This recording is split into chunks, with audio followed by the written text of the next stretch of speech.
तेरे इश्क में घायल भाई साहब बहुत ही तेजी से इम्प्रूवमेंट कर रहा है, लेकिन भाई उस शो के इम्प्रूवमेंट के बाद भी टीआरपी में इम्प्रूवमेंट नहीं हो रहा। ये चीज़ बहुत ज़्यादा मेरे लिए शॉकिंग है, क्योंकि पिछले हफ्ता काफ़ी ज़्यादा अच्छा गया था, क्योंकि उस टाइम पर काव्या की एंट्री हो चुकी थी। और काव्या की एंट्री के बाद काफ़ी ज़्यादा ड्रास्टिक चेंज आया पूरी कहानी में, स्टोरी में, डायलॉग्स में, हर चीज़ में। लेकिन उसके बाद भी भाई टीआरपी नहीं गेन कर पा रहा है ये शो। 0.6 टीआरपी आके रह गई, जहाँ पर ये स्टार्टिंग में 1 के आसपास टीआरपी गेन करा था, फिर 9, फिर 8, फिर 7, और अब एकदम से 0.6 पर आके अटक चुकी है, जो मेरे अकॉर्डिंग ये सही नहीं है, क्योंकि ये शो डिजर्व करता है कि थोड़ा सा मतलब अच्छा टीआरपी ग्रो करे। कम से कम 8 या 9 के आसपास उसको टीआरपी गेन करनी ही चाहिए, लेकिन पता नहीं क्यों ऐसा नहीं हो पा रहा। शायद स्टार्टिंग में जिस तरीके से इस शो ने अपनी एक इमेज बनाई, ये शो इतना ज़्यादा अच्छा नहीं है, या फिर इसके इफेक्ट्स अच्छे नहीं, जो भी चीज़ें वो अच्छी नहीं है, उसकी वजह से शायद अब ये लोग मतलब इस शो को ज़्यादा देखना पसंद नहीं कर रहे, या फिर एक इसको इग्नोर कर रहे हैं। लेकिन जो भी है, ये शो सच में डिजर्व करता है कि इसकी कम से कम 9 या 8 के आसपास टीआरपी तो हो ही। बाकी भाई जिस तरीके से अब चेंजेस आ रहे हैं स्टोरी में,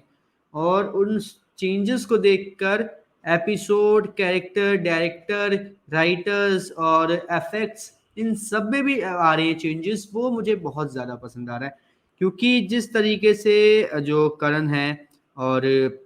काश्मीर है, रीम है, और जो भी नए नए एक्टर्स इसमें ऐड हो रहे हैं, फॉर एग्जाम्पल राजवंशी भेड़िया एक जो ऐड हुआ, वो ये लोग कहीं ना कहीं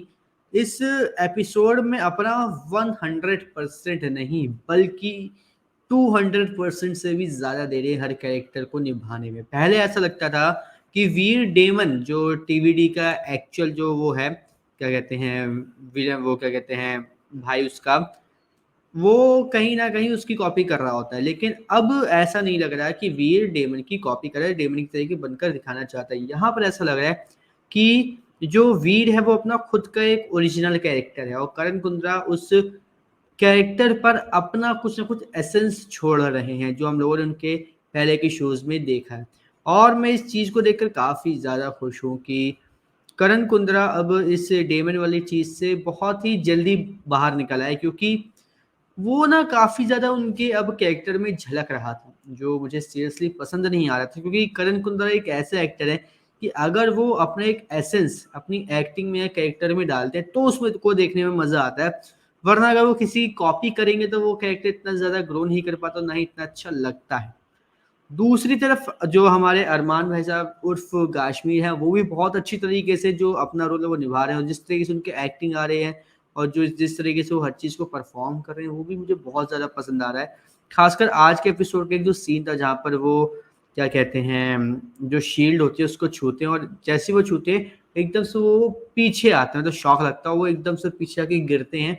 वो सीन बहुत ज़्यादा मुझे आज इम्प्रेसिव लगा कि इस तरीके का सीन बहुत ही मतलब रेयर होता है कि कोई एक्ट इतनी जल्दी करने को राजी होगा, लेकिन जिस तरीके से किया है मैं बहुत ज़्यादा इम्प्रेस हुआ। इसके अलावा काव्या का जो एक्ट मतलब एक्टर और कैरेक्टर दोनों लेकर चल रहे हैं ये मेकर्स, वो भी बहुत ज़्यादा इम्प्रेसिव है। क्योंकि मेरी मम्मी भी आज देख रही थी, तो क्या हुआ, उन्होंने बोला कि काव्या का ना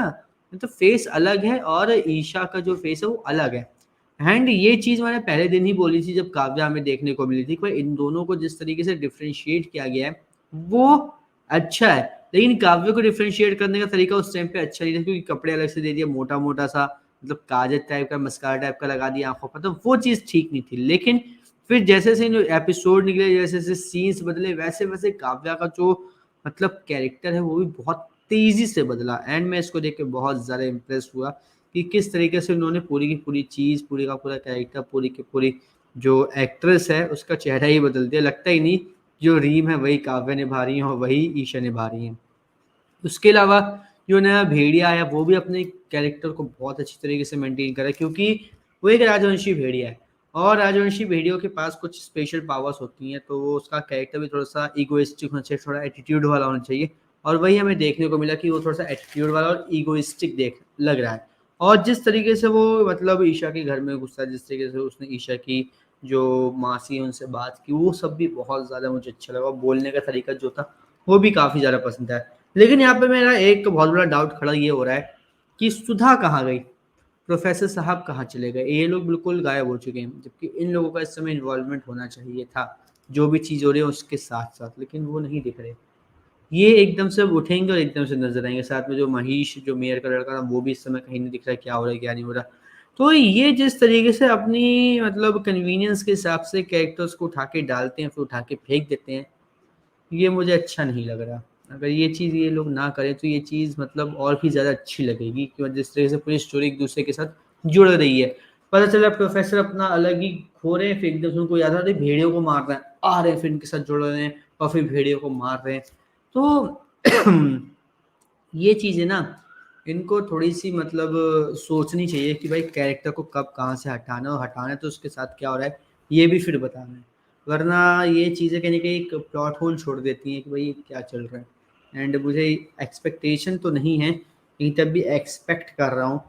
कि जो ये राजवंशी भेड़िया ये कुछ ऐसा कमाल-धमाल करे ताकि इसको देखने में हमें थोड़ा-सा मज़ा आए। क्योंकि अभी तक वीर और अरमान की जो बात हुई वो ठीक है, लेकिन हमें राजवंशी भेड़िए का एक प्रॉपर लुक चाहिए कि भाई वो भड़का हुआ है, बहुत ज़्यादा फाइट करने के लिए तैयार है, वो चीज़ देखनी है। और इस बंदे को थोड़ा-सा और स्मार्ट बनाया जा सकता है अगर मेकर्स थोड़ा-सा ध्यान दें इसके ऊपर और थोड़ा-सा मतलब ग्रूमिंग पर ध्यान दें, क्योंकि जो